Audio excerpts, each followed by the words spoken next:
애매하게 알았던 내용들이 이해된다. 복습을 자연스럽게 할 수 있게 된다. 유사 문제는 아니지만 도움이 된다. 그리고 유형을 반복해서 공부함으로 실수가 줄어든다.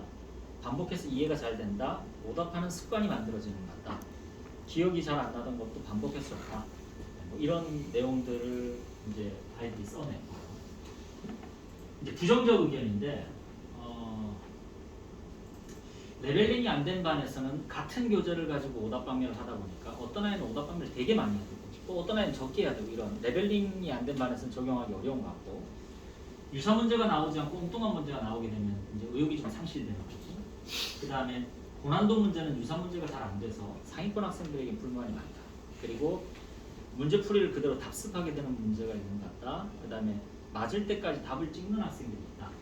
그리고 개념이 부족한 학생들은 양치기로 밀어붙이는 측면들이 있는 것 같다. 패턴 학습은 기본 숙달을 목표로 하는데 심화 과정에서는 효과가 없는 것 같다. 시간이 촉박해서 틀린 문제를 다시 복습을 안 하고 또 문제만 푸는 경우가 있는 것 같다. 그 다음에 중위권은 많은 양에 지치고 그 다음에 내신 기간에는 할 게 많다 보니까 이것까지 하기에는 좀 버거운 것 같다. 그 다음에 유사 문항이 아니거나 수준보다 어려운 문제가 나올 경우 수준보다 어려운 문제가 나왔다는 것은 유사 문제긴 한데 난이도가 갑자기 높아지는 경우가 있는 것 같아요.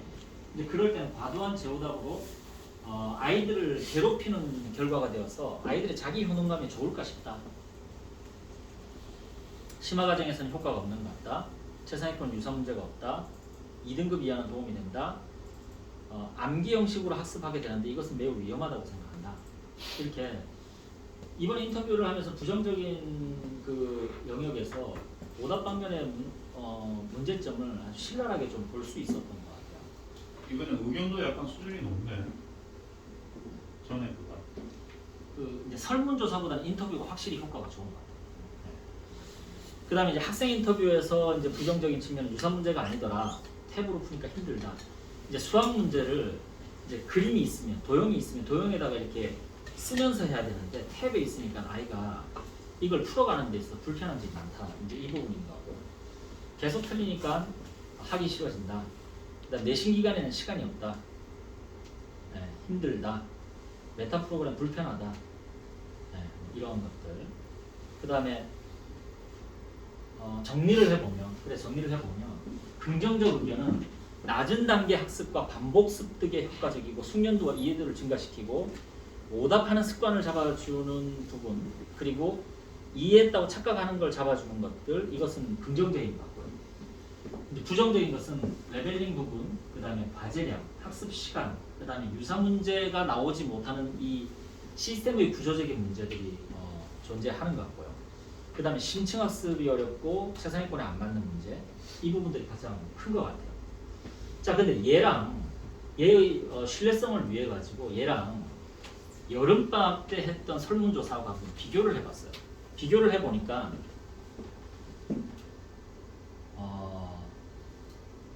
내신 1, 2등급 학생들에서 이제 불만을 가졌던 요소 중에 가장 불편한 것이 오답 시스템이 불편함이었어요.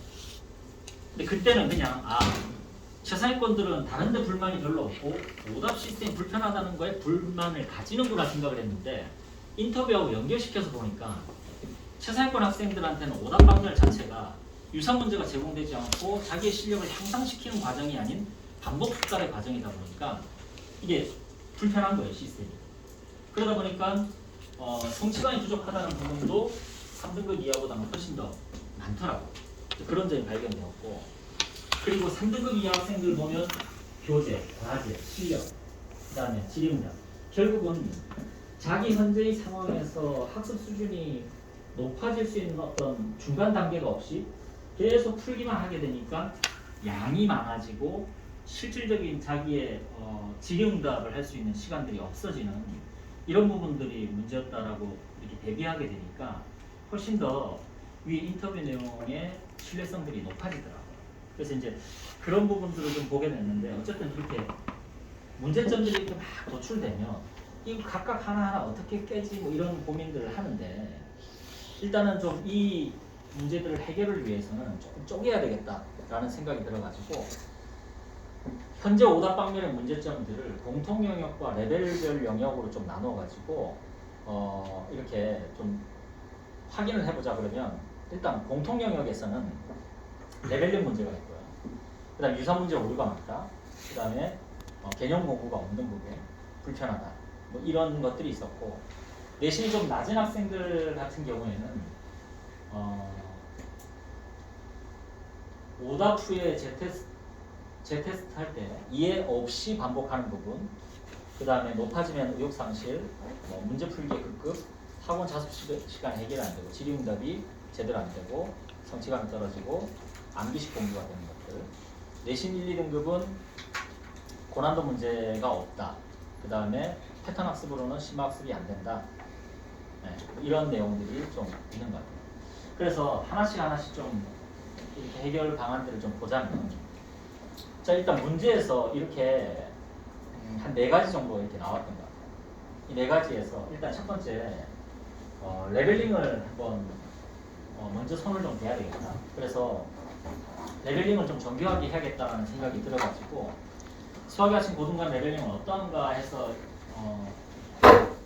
예전에 설문했던 내용들을 좀 보자면, 이제 지난주에 한번 봤겠지만 99.7 학생들이 떠나가게 된 원인들을 이렇게 분석하는 과정에서 상당 내용에서 이제 이런 내용들이 나오더라고요. 레벨링 내용들이 99.7에서 나오더라고요. 그럼 이제 상위권에서 이렇게 레벨링 문제가 심각하다는 것들을 우리가 설문조사를 통해서 알게 되는데, 그 다음에 퇴원생 평가를 통해서 알게 되는데, 중위권 레벨링은 어떠한가? 자, 질문을 고등관 레벨링은 어떠한가요? 해가지고 최상위권 대상, 중상위권 대상으로 해가지고 이렇게 진행을 했더니 잘 되어 있다가 기억 디귿이고 문제가 있다라는 부분은 니은, 니을인데 문제가 있는데 심각하다, 문제가 있는데 좀 덜하다 이렇게 봤을 때 일단 문제가 있다라고 생각하는 선생님들이 거의 100%에 가까운 것 같아요. 거의 100%에 가깝고, 그리고 문제가 있다는 부분에서 좀 심각하다 이런 부분들은 중위권 쪽에 더 많이 가 있는 것 같아요. 그래서 일단 지금 현재 고등관 레벨링이 문제가 있는 건 분명한 것 같고, 그래서 이제 고등관 레벨링이 왜 안 됐을까 생각을 해보니까 뭐 이런 것들 때문이었던 것 같아요. 그래서 경쟁사 GT 같은 경우에는